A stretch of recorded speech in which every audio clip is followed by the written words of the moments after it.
네, 말씀해 주세요. 어떻게 그냥 연락도 없이 지나긴 했죠. 그리고 지금 진행 상태도 어느 정도 되는지도 알아야 되고. 선생님, 사장님 저번에 말씀드렸는데 자재비가 너무 올라가지고 추가 비용 내지 않으시면 이거 인부도 못 쓰고 이거 자재를 저희가 사와야 되는데 사올 수가 없어요. 아니 분명히 그때 네. 문의했을 때는 네네. 추가 비용이 없다고 했잖아요. 저희가 그때 내면은 다 끝난다고 했어요. 아, 저번에 말씀드렸는데 저희는 추가 비용 나올 수도 있다. 그런 얘기 아예 일주일도 안 했어요. 아, 해드렸죠. 그거 어떻게 공사하면서 추가 비용이 안 나와요.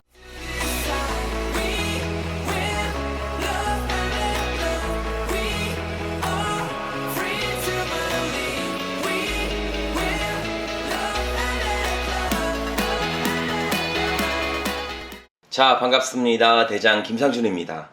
제가 최신에 올려드린 영상 중에 소액으로 인테리어 후 주거용 부동산의 가치를 상승시켜 매도까지 완료한 부동산을 소개시켜 드린 적이 있습니다. 해당 영상이 생각보다 반응이 뜨거워서 많은 분들이 댓글이나 메일로 문의들이 오고 있습니다. 다음에는 지층이나 단독주택 등을 추가 인테리어 영상을 만들어서 보다 현실적인 도움을 드릴 수 있는 영상으로 보답드리도록 하겠습니다. 자, 문의 오신 것들 중에 안타깝게 인테리어 사기를 당했다, 혹은 계약한 금액보다 공사를 하면서 추가 비용이 더 들었다, 이런저런 이유 등등이 다양한 문의들이 오고 있습니다. 잘못 선택한 인테리어 업체 때문에 비용은 비용대로 나가고 원하는 인테리어도 못하고 피해는 전적으로 인테리어를 의뢰한 고객들이 받게 됩니다. 이런 불상사를 피하고자 부동산 인테리어 업체들 중에 절대 피해야 하는 사기꾼에 대해서 전달드려 보도록 하겠습니다. 가장 악질적일 같은 사기 유형이니까 천천히 들어보시면서 참고하시면 좋을 것 같습니다. 네, 여보세요? 아, 여보세요. 어디시죠? 아, 네, 저 그때 계약했던 아. 디지털 단지 원룸 쪽인데요. 아, 네네. 안녕하세요. 안녕하세요. 사장님 안녕하세요. 연락이 왜 이렇게 안 되세요? 네, 말씀해 주세요. 아, 연락이 안 됐다고요? 네네. 아, 저 분명히 며칠 전부터 계속 연락을 드렸는데요. 지금 아, 제가 바빠가지고. 네. 바빠가지고 지금 집에 일도 있어가지고 요즘에 연락이 안 됐어요. 아니, 네. 바쁘다고 연락을 주셨어요. 저 아, 네네네. 연락도 없이 그냥 저희가 한 몇 주 동안 계속 기다리면서 네, 말씀해 주세요. 어떻게 그냥 연락도 없이 기다리긴 했죠. 그리고 지금 아, 진행 상태도 어느 정도 네. 되는지도 알아야 되고. 사장님 저번에 말씀드렸는데 자재비가 너무 올라가지고 추가 비용 내지 않으시면 이거 인부도 못 쓰고 이거 자재를 저희가 사와야 되는데 사올 수가 없어요. 아니 분명히 그때 네. 문의했을 때는 네네. 추가 비용이 없다고 했잖아요. 저희가 그때 내면은 다 끝난다고 했어요. 아, 저번에 말씀드렸는데 저희는 추가 비용 나올 수도 있다. 그런 얘기 아예 일주일도 안 했어요. 아, 해드렸죠. 그거 어떻게 공사하면서 추가 비용이 안 나와요. 그런 공사 어딨어요. 아니, 뜯어보니까 곰팡이도 많고, 천장에 누수도 있고, 이거 그냥 덮어요? 이거 덮으면 3개월이면 물 다세요. 이러면 안 돼요, 공사. 그런 게 아예 없다고 했잖아요. 그리고 아. 바로 끝난다고 하셨잖아요. 아, 뜯어봐야 알죠. 선생님, 그러면 제가 이렇게 할게요. 그냥 지금 자재로 하고, 그냥 진행해드릴게요. 근데 저는 3개월 후에 하잖아도 모릅니다. 이건 무조건 하잖아요. 아니 인테리어 업자인데 이렇게 얘기는 괜찮은 거예요? 애초에서 이렇게 얘기하면은 저희가 뭐가 됩니까? 제가 분명히 맡긴 건데. 3일 전부터 저희가 공사를 진행했고, 인부들도 다 해서 돈 다 썼어요. 그리고, 돈다 쓰면 지금 끝내야 되는 거 아니에요? 인건비랑 이거 자재비랑 올라가는 거 저희가 어떻게 해요? 아니 그걸 왜 저희한테 얘기하세요? 저한테 얘기. 제가 사전에 말씀드렸는데. 자, 그러면은, 마무리 해드릴 테니까 두 가지 중에 하나 결정하세요. 지금, 결정하라. 어쩔 수 없어요. 저희도 인건비 나가고, 저도 먹고 살아야 되지 않겠습니까? 자, 먹고 살고 떠나서 저희는 믿고. 내 말 좀 들어보라고요. 곰팡이 제거 안 합니다. 그냥 작업해드립니다. 분명히 누수도 없고 곰팡이 누수도 빨리 끝낸다고 하셨잖아요. 뜯어보니까 누수가 있고요. 그다음에 벽도 오래돼서, 얘기해 주셔야 되는 거 아니에요? 그럼 보일러를 좀 틀어놓으시든가. 그렇게 추운 것도 아닌데 어떻게 보일러 틀고. 자, 그냥 마감 칩니다. 도배장판 바로 해드릴게요. 언제까지 해드릴까요? 하실 거면 진행하시고 추가 비용 내셔서 곰팡이 제거랑 하자 부분까지 하실 거면 그때 연락 주세요. 그리고 전화 주지 마세요. 보통의 사람들은 평생 몇 번 하지도 않는 인테리어를 잘 모르다 보니까 이곳저곳 많은 문의를 통해 최대한 저렴하고 신뢰가 높은 곳을 알아보게 됩니다. 가장 많이 알아보시는 곳이 인테리어 전문 카페나 지식인, SNS 및 블로그를 통해 허위 과장된 광고를 보고 문의를 하게 되죠. 그럼 자칭 노후빌라 인테리어 전문가라는 분이 연락이 오게 됩니다. 노후빌라 인테리어만 건수만 수천 건에 해당하며 도배, 장판, 도색, 목수, 전기 전부를 가능한 직영팀을 내 밑으로 운영을 하고 있다. 즉 직영으로 실행할 수 있는 실행사이기 때문에 인건비, 자재비, 철거비 등 그 어떤 곳보다 전문성이 뛰어나며 인건비를 거품없는 가격으로 실행이 가능하다. 이런 식으로 이야기를 하게 되죠. 여기까지 듣게 되면 그냥 저렴한 게 아니라 이런 직영팀을 운영을 하고 있어서 가격적인 면에서 저렴하겠구나. 내가 요청한 노후빌라 인테리어 경험도 많고 각 공정별 전문 직영팀을 운영하다 보니까 정말 신뢰가 간다. 이렇게 생각할 수 있게 됩니다. 그리고 나서 보다 자세한 상담을 받기 위해 미팅을 요청하면 갑자기 커피숍이나 의뢰하신 부동산에서 만나자고 합니다. 그래도 사무실에 내가 방문하겠다 이렇게 이야기해봤자 이리저리 둘러대면서 현장에서 만나자 혹은 내가 직접 가겠다 이렇게 말을 빙빙 돌려서 이야기를 하게 되죠. 보통 이런 분들은 사무실도 없고 애시당초 인테리어를 하고 있지 않는 분들이 태반입니다. 그렇게 현장에서 만나게 되면 나를 위해 무상으로 현장까지 오시는구나 이런 생각을 들게 하면서 더욱 신뢰를 하게 되죠. 통상 미팅 시 제가 원하는 디자인과 견적사항보다 월등하게 진행을 해주겠다 이렇게 이야기를 하며 계약금부터 빠르게 입금해 달라고 합니다. 즉 다른 인테리어 수주가 들어오게 되면 고객이 원하는 스케줄 안에 공사를 못할 수 있다 혹은 계약을 못할 수 있다 불안 심리를 가중시켜 어떻게든 계약금을 받게 됩니다. 당연히 계약 당시 계약서, 견적서, 이행보증보험 가입 등 일체 서류를 이야기하지 않으며 구두로만 이야기하고 대충 둘러대죠. 그리고 나선 정말 싸게 해주는 인테리어를 한 후에 소개나 소문 좀 잘 내줘라 이렇게 이야기를 하며 더욱 재촉하게 됩니다. 자, 이렇게 계약금 10% 정도를 입금하게 되면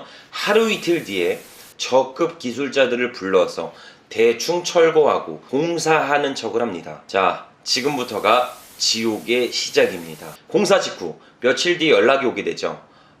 생각했던 것보다 배선 작업이나 곰팡이 제거 등 처리할 항목이 너무 많다. 자재비 및 인건비가 생각보다 많이 들어가니 중도금 비용을 조금 더 앞당겨서 입금해 주셔야 공사가 가능할 것 같다. 이렇게 이야기를 하죠. 결국에는 이런저런 이유들과 핑계들을 대며 인테리어 완료 전에 전체 공사 비용을 입금받게 됩니다. 인테리어를 문의한 고객은 공사는 지금 벌써 들어갔고 어차피 줘야 하는 돈이기 때문에 괜히 인테리어 하시는 분들과 마찰을 만들어 공사가 잘 안되면 어떡하지?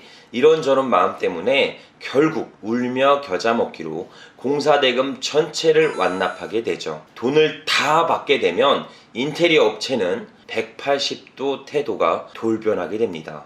태도가 변하는 게 아니라 더 나아가 아예 잠적해버리는 경우도 있죠. 그게 아니라면 민기적 거리다가 생각보다 보수할 작업이 많아서 추가 요금을 더 지급하면 마무리를 지어주겠다. 입금하지 않으면 공사는 현재 상황에서 중단해야 한다. 이야기를 하게 됩니다. 한마디로 밑도 끝도 없이 지속적으로 돈을 요구하게 되죠.